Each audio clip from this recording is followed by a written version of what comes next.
You're watching Beyond Markets. Welcome. I'm Esther Awuni. Many thanks for joining us. On today's show, we'll track Africa's development outcomes. As always, you can join the conversation with the hashtag Beyond Markets. You can also follow my Twitter handle too. It's at Esther O. Awuni. Now, this year marks exactly 10 years to the deadline set by the United Nations General Assembly for the achievement of the Sustainable Development Goals. As we turn a corner into a new decade, Edwin Ikhuoria, Interim Executive Director for One Campaign in Africa, joins me as we take a stock of how Africa has performed on the goals so far. Edwin, thank you for joining us today. Pleasure having you on the show. Thank you for having me, Esther. Let's quickly reflect on 2019. Okay. Just looking at general Human Development Index, for instance, poverty, sanitation, population, etc., but with a focus on poverty. Now, last year wasn't so fantastic for Nigeria on that front. It was a year we overtook India as with the country with the highest number of people living in poverty in the world. Sanitation also wasn't so great for us, and with just 10 years now to the deadline of the SDGs. For you, what would you say were the highlights for last year? Maybe some of the wins and the losses for us as a country. Okay, I would say, so again, I would speak Pan-African first before I come to Nigeria. I think the African continent really saw some progress, some form of progress, in the sense that there were some major agreements that came to play, like the African Continental Free Trade Area, which was really mind-blowing, even globally, as the largest trading bloc, you know, in 2019, which was really, it's assumed is going to be instrumental to really facilitating some kind of trade, you know, progress, development, you know, moving of goods within the African continent, and kind of harnessing, you know, cross-border trade. And all of that happened in 2019. So that was a major step towards eradicating poverty. Also, in the same last year, you saw an unprecedented number of African countries contribute to the Global Fund, where they raised, you know, about $14 billion last year to end poverty, malaria, TB, and you know, and AIDS. And these two major events, I would say, were real good wins for the continent, because poverty is related to what people really spend their money on, or if they even have resources available for consumption and for other things and for general well-being. And so with these two major steps, you would say that there was some kind of wins that we get there. But in terms of the general setback, like you already mentioned, countries like Nigeria is kind of driving the poverty on the African continent. Of the almost 500 million people living below the poverty line, you know, almost 100 million live in one country called Nigeria, and that is why it is really amazing that we are at that stage globally, overtaking countries like India.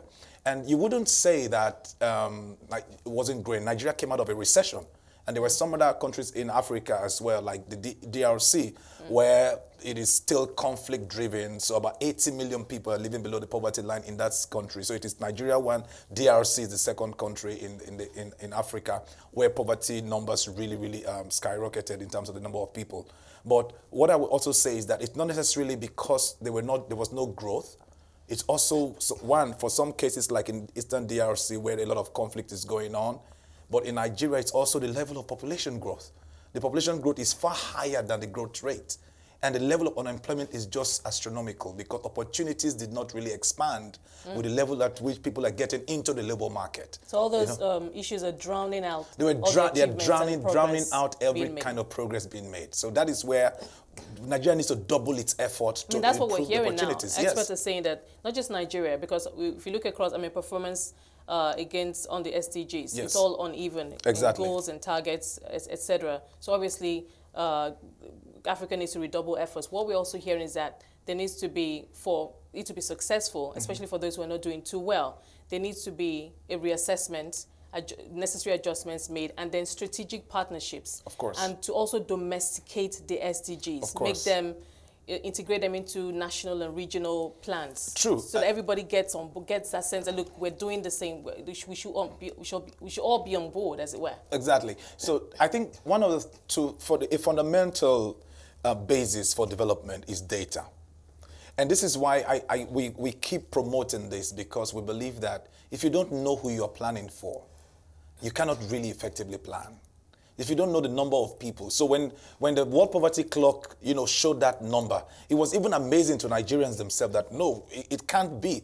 India is 1.2 billion people, but it can tell you the number of people who are living below the poverty line. And then you can have targeted investment to specific sectors that affect those people. And that is why when you try to integrate the SDG into your national plan, or you develop a national plan around the SDGs and the focus, because it has been globally assessed as these are the key drivers of growth to sustain, to improve human development. So if you're developing a model or your plan, and I want to say again, it was in September, in the UN General Assembly, that the model SDG plan was launched for Nigeria. And you would expect that first 5 years, the 5 years is going, it's a 15-year program. The first 5 years, it was in the 5th year that you actually saw a kind of a model plan that incorporates the SDGs targets, which also outlines the kind of investments that are required for specific issues to meet the SDGs. This hasn't happened across board yet. So the level of financing, and I want to quickly emphasize that, so you can plan all you want. If you're not able to raise the revenues or raise the money to make the strategic investment, to create the environment for private sector's capital to get into the system that will actually improve, create the opportunities, for citizens to get employed, to be productive, you're also going to be wasting your time. Oh. So, yeah, it takes time to, first of all, know who are you planning for. This deals with data, right? And then looking for the investment, looking for the partnership that you talked about. This cannot happen alone, and this is why we need partners all across. And are you seeing that happening? And when they say strategic partnerships, what kind of strategic partnerships are required? I gave you an example of the Global Fund, right? Which was a major partnership that we thought in the era when multilateralism was going down, we still saw a win where the whole world came together to mobilize $14 billion, including African countries. And this year, again, Gavi is going to be another mobilization time when people are supposed to come together to focus on, producing vaccines to improve the lives of our people. Because the idea is that productivity is linked to the healthy population. The same thing comes with an educated people will have the skill and the knowledge, the know-how to innovate and to increase productivity. All of this value chain of development has to be seen in that regard, and it doesn't happen in one country. So it requires this collective of effort, and this is why all of these multilateral partnerships like Gavi, Global Fund, Global Partnership for Education are key partnerships that need to be sustained, and it will be done at the global level. But countries have to plug into such program where we're all aiming at the same goal and we're trying to achieve them together. I know it's quite interesting because it doesn't look as if it's not a hopeless situation, because there are some countries who are doing very well. Good. Mauritius, Botswana, Rwanda, even Ghana. So I'm thinking there are actually examples on the ground that so many other countries who are not doing well can plug in or take a leaf or take examples from. So what is it that these countries are doing that are getting it right that perhaps other African countries can learn from? So I think before this show started, you mentioned something like political will. So political will is the first thing. But the most important thing really is that they have invested, they have taken some time to know what is required. This planning, the planning comes from the base. So it mobilizes from the base to the top. So these are some things that have happened. Mauritius is a very small country, so you can understand why they will be on top of the ladder, because the number of people are very few, and then they have been able to create an enabling environment to attract investments. So different types of they are base. They are very big on services, financial services. So this kind of, when you understand what your comparative advantage is, in order to be able to attract the kind of investment you need, know the people that you're planning for, know where they are, know what they need, then you can structure your investment in that area. Now, but more importantly, for countries like Ghana, just our neighbor here, though they are smaller, but I think we have this kind of similar structural problems, right? But strategically, they have consistently seen education as a key part of that. They've made strategic investments in education, and over time, people begin to innovate, and innovation brings, productivity. And when you open up the space, you create an enabling environment. One, you groom your workforce, right? And then you are able to, they have an opportunity to innovate and produce and create jobs for themselves, right? When the opportunities are increasing, there will definitely be that upward mobility. And this in turn will show up in general productivity, and you see GDP increasing. So ultimately, Nigeria is huge. And this is a challenge I think we need to do. Nigeria is huge, but it's not bigger than India. It's not bigger than China, right? And these are the reason why would China bring over 300, 500 million people out of poverty over a decade or over 30 years? And we can't seem to get our act together. It is not because of a lack of resource. It's more about planning, and planning requires data. And data means that whatever you get, you know where it is going. And that itself is a thinking that I think, you know, we need to pause and, you know, take a look at. Now, for this is a new year, and we have 10 years to go. Yes. For Nigeria, what should, you've perhaps already mentioned some of them, but what should we begin to do differently? What are you hopeful for? Being on the ground and seeing how these things are all coming together, because there's the Africa Continental Free Trade Area. Yes. Everyone's hopeful and optimistic. There's of course the AU 2060 Agenda 2063, yes. 2063, there's that one too. And I know that members are also plugging into that. Yes. It just seems that every time we get to the goalpost, it's shifted, it shifts again. I'm just wondering, are we getting used to the idea that, okay, when we get to the goalpost, we get to the finish line, there's an opportunity for it to be shifted? Okay, no, let me put it this way. In our organization at One Campaign, we ran a poll in Nigeria here. We asked about 170,000 Nigerian youth. We asked them, what are the top issues? And not just us. The Nigerian Bureau of Statistics, recently in this corruption trend that they produced with the UNODC and the European Union, they asked Nigerians again, what are the top issues here? Number one each time is unemployment. And now, why am I bringing that into focus? So you ask, what should Nigeria be doing right now? If there are no opportunities for young people to get employed, right, I don't know how growth will come. That's number one. The rate at which we get what you call the labor supply is so huge in Nigeria, because the number of people who are getting out of school, who are getting to the working age, is so huge. So the Nigerian authorities need to start thinking job creation, job creation, job creation. And for job creation to happen, it means that it is not the government that will employ people. It means that the private sector needs to have a space. And I'm very happy when I heard the announcement recently that small businesses earning less than 25 million naira will get a tax break, CIT. Mm-hmm. That is so super. That's a super smart move, because the huge informal sector that have not really taken into account, that's not really taken into account as much as it should in terms of our general overall production, you know, will find a way to become formalized, because they're not afraid of paying tax. Right? Now, these are the people that create jobs. So the more we open the environment for them to produce more jobs, they are the biggest employers of labor, right? Then the more they can be captured into the system, the more they can become part of the formal financial services system. And that itself just creates a huge market on its own. So those enabling environment that will increase small-scale production or small and medium enterprises that will help lead to job creation. The investments that are required from outside, they should come into an environment where you can truly task and say, for every investment or every dime or dollar you bring into this country, we will measure you by the number of jobs you create. And the number of jobs you create is also going to enable us incentivize or give you any kind of incentive that you see. So if we put job creation at the forefront of this, when we'll begin to work backwards from job creation into other things.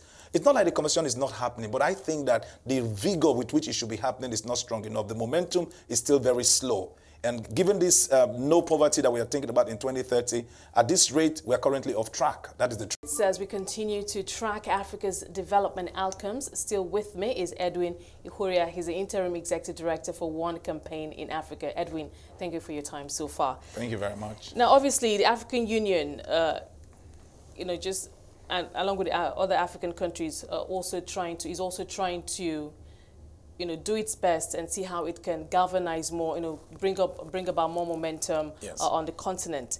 And I suppose as part of that, that's why we have the heads of states in the summit. There's going to be one next month in Ethiopia. What are your expectations in terms of the kind and quality of conversations that should take place? And because sometimes, because speaking to analysts, what they tell me is that many times these meetings just turn into talk shops. When we go away, is it just rhetoric? Is there corresponding action after these summits? But what do you think? So, first of all, the theme for this year's summit is silencing the guns. And that basically underscores the importance of peace and security for any kind of development to happen. And a recognition of that is very laudable, because if you do not silence the guns, there is no meaningful development that can happen anyway. All the opportunities we talk about will all fade away in the face of insecurity, in the face of conflict, in the face of wars. And so with that in mind, when the heads of state come back to discuss silencing the guns and strategies for making sure the guns remain silent, there are pockets of conflict across the continent right now, and that is not allowing development to happen. Again, just recently, I think just this past night, you saw some soldiers were killed again in Niger. Boko Haram is dealing with us here. There is Somalia, the bombing in Kenya that took place in Mali.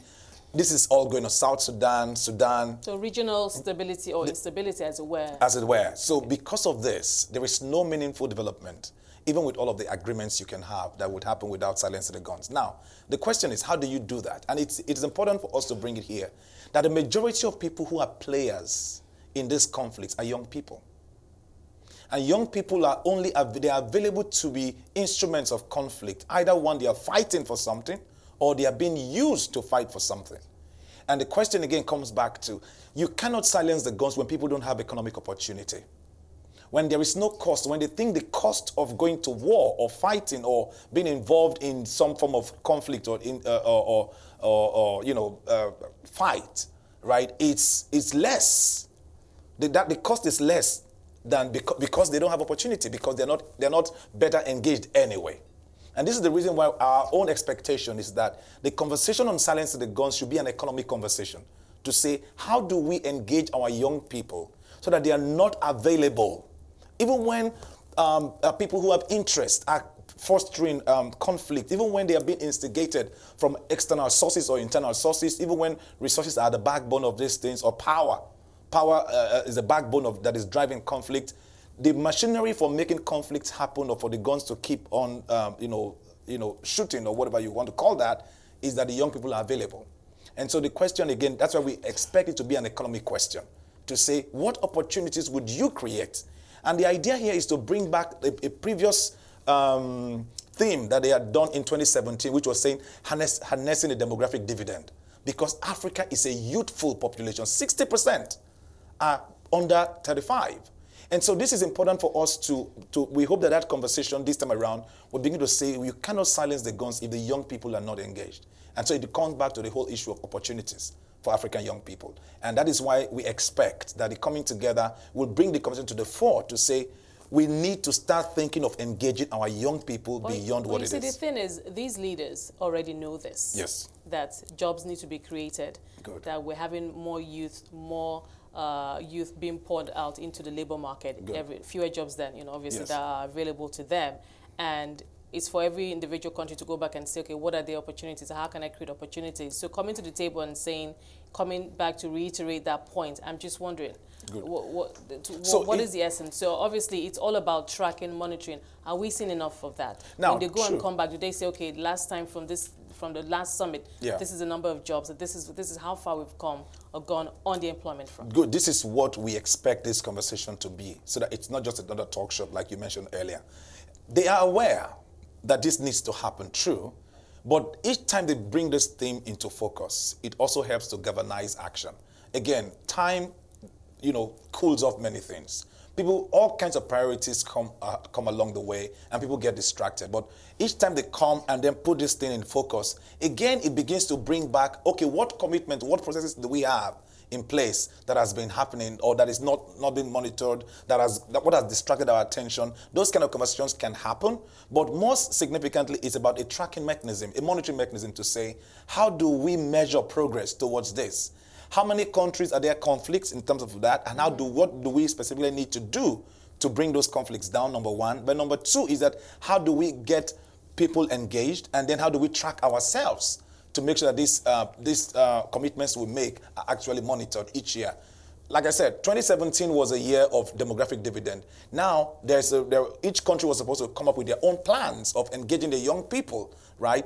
This is supposed to be a time to reflect how far have each country performed over the years since that plan or that team was launched, so that we can see how much progress has been made, what else is required, which partnership should we need to be brokering right now, what should development finance institutions be putting their money in.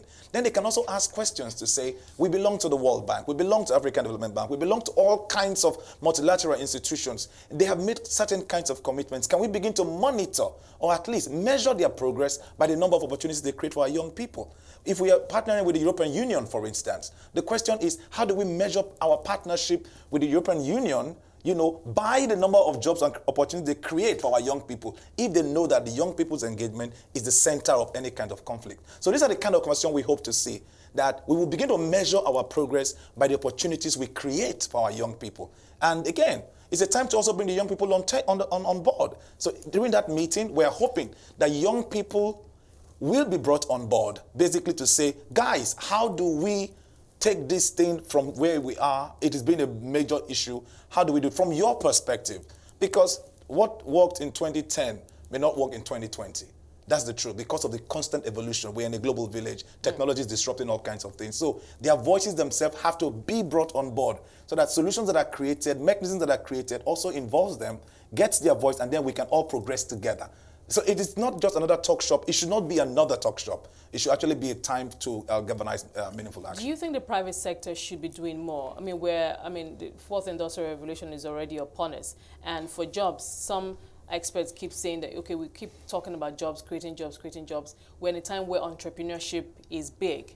Many of these youths are smart. They're thinking outside of the box. Tech is helping us to leapfrog across many sectors. Sure. So these youths themselves can think and actually be the job creators themselves, and we're actually already seeing that. Yes. With the tech hubs, they were speaking on Nigeria's front. So I'm just thinking, and I think that makes us circle back to the point of we need to redouble efforts. True, and create an ecosystem. So I always made the case of Rwanda. I mean, not for many reasons. There are many people who have their issues, but I make the case of Rwanda because with a strategic vision, you could actually begin to think, knowing where the trend is. If you see the signs of the times in quote, right? You begin to prepare your own base to be part of the future.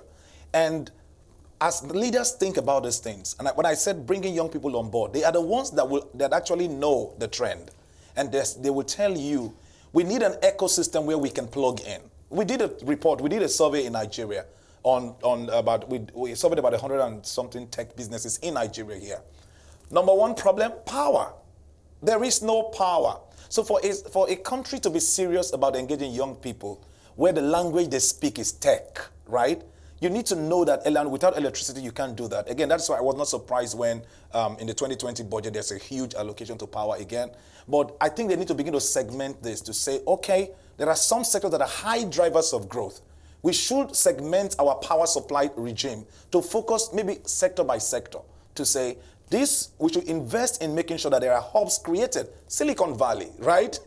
Even the UK is creating its own kind of Silicon Valley where everything needed for any tech entrepreneur or startup to survive or succeed is in an ecosystem. So they create regimes for them. Those are the kind of things we hope to see. And Rwanda is doing it already. So this is what we hope that can be passed across other African countries, where you create ecosystems where young people can plug in. Access to finance, regulation, and those kind of things are very easy for them to get in, then innovate as much as they can. And we've seen the revolution of mobile phones already in Nigeria. That same way we can really jumpstart many things with the young people driving, being at the driver. So private sector, yes, is the way to go. Now, we have just 2 minutes left now, and I'll echo what you said earlier. This is a decade of action. Yes. How hopeful, how optimistic are you? Obviously, we have a long way to go, and like I said, like we agreed earlier, we need to redouble our efforts, but I don't know, how optimistic are you? 10 years, it sounds like a long time, but it really isn't. Before we're actually at 2030. No, it's not really a long time. I think 10 years actually is pretty much a short time. But I think I'm very hopeful, to put that way. I'm very hopeful because I think the kind of action that needs to happen needs to be from everybody. Everybody needs to get involved. What would you like to see happen this year? One key major event. Let us get a good baseline first. Okay. Let us know where we are, and then know what we need to make the next progress. I think that is very key. We are calling civil society organizations to win an award, $100,000, for instance, for innovation, innovative ideas. So we call it the One Award. Okay. So civil societies across Africa have been asked to innovate if you're doing something really unique. So it's the same way we hope that we can facilitate, people to get involved in this decade of action. People should begin to innovate, think outside the box, like you've said, so that we can jumpstart conversations, increase engagement, and then governments can begin to see with a critical mass of citizens pushing for this becomes their own priority. So we are kind of hopeful that those things would happen. Okay, let's hope for the best and keep our fingers crossed. Edwin, thank you so much. Pleasure having you on the show today. Thank you very much for having me. I've been speaking to Edwin Ikhuoria. He's the Interim Executive Director at One Campaign Africa. We're looking at, of course, development outcomes in Africa. Well, that's our show for today. Thank you so much for being a part of it. Remember, you can watch all previous episodes of Beyond Market on our website. That's cnbcafrica.com. You can also stay engaged with the hashtag Beyond Market and follow my Twitter handle too. It's at Esther O. Awuni. For myself and the team, it's bye for now.